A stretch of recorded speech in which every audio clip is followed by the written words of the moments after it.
What's up, and hello mga bok. I am back again, yung seller yung makulit na si Bok.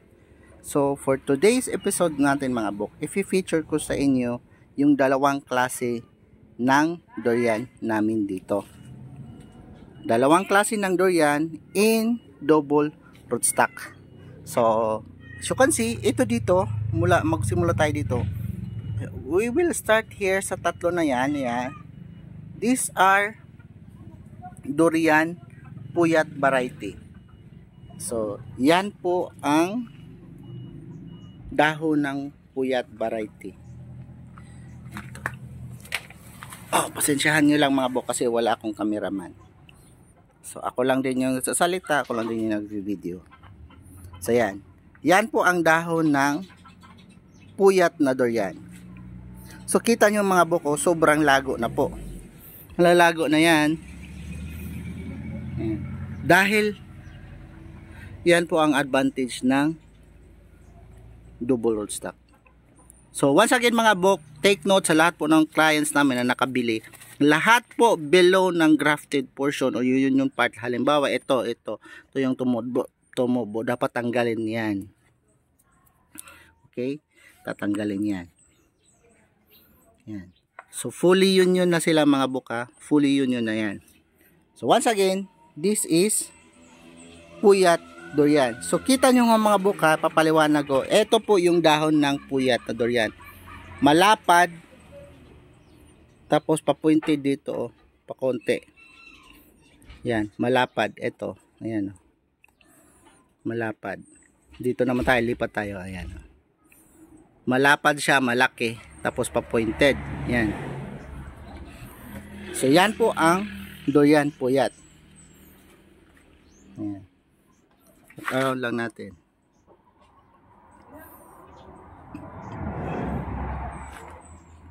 Ngayon, lipat naman tayo dito sa kabila mga bok. So, this is Musang King in double rootstock din po. So, may label yan mga bok. Ayan, MK. So, yung pinagkunan ko nito ay galing po kay Sir Bernard. Para legit po yan. Galing po yan kay Sir Bernard Bautista. So, para legit po. So, yan po ang nakuha natin kay Sir Bernard. Now, yung kinuha ko kay Sir Bernard, ito lang yun. Pinalaki ko, grafted. Ngayon, pagdating dito sa amin, dahil ang lugar po namin ay daanan ng bagyo. We are here in Leyte, particularly in Abuyog. So, daanan tayo ng bagyo. So, ngayon, dinevelop namin into double rootstock. Ayan. So kita nyo naman, malago na rin. As you can see dito naman sa right, yung tatlo na puyat, malago na rin. Maganda na rin yung tubo ng Musang King. Now, eto na po ang kaibahan ng dahon ng Musang King. So kita nyo po, ang puyat mula dito palaki, paliit. Ito is pareha lang. Mula dito, same ang laki, papunta dito, tapos paliit, pointed. Ayan, maliit lang yung dahon. If we are going to compare mga bok, ito naman, ito pa yung mga dahon nyo. Pahaba siya, pataas. Hindi katulad dito na palaki. Ayan, ito, yan. Yan. Teka lang. Paano ba natin ito ipagtabi? Kuha lang tayo, tatakunin natin ito. Para ayusin lang natin yung pagtabi mga bok. So ito yung hinahawakan ko mga bok ha. Ito ay Musang King na dahon. Tapos itabi natin dito kay puyat. Alang. Saan ba yung maganda-ganda? Natatakpan eh. Teka. Ikot tayo, ikot. Ito. Ayan.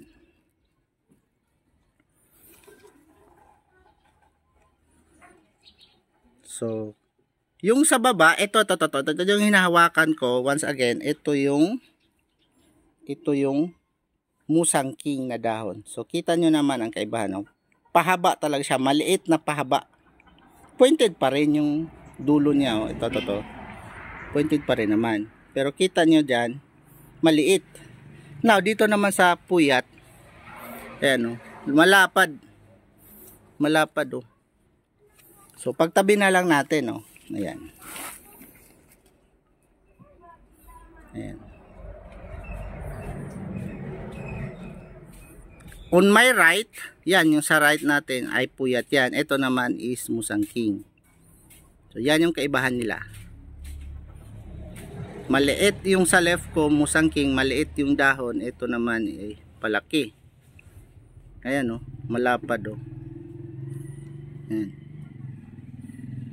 Again, yung nasa left ko ay musangking. So, kita na naman kaibahan ng dahon. And then sa kulay, darker green. Ayan, oh. Darker green siya compared dito. Kay puyat, darker siya. Tapos maliliit nga yung dahon, oh.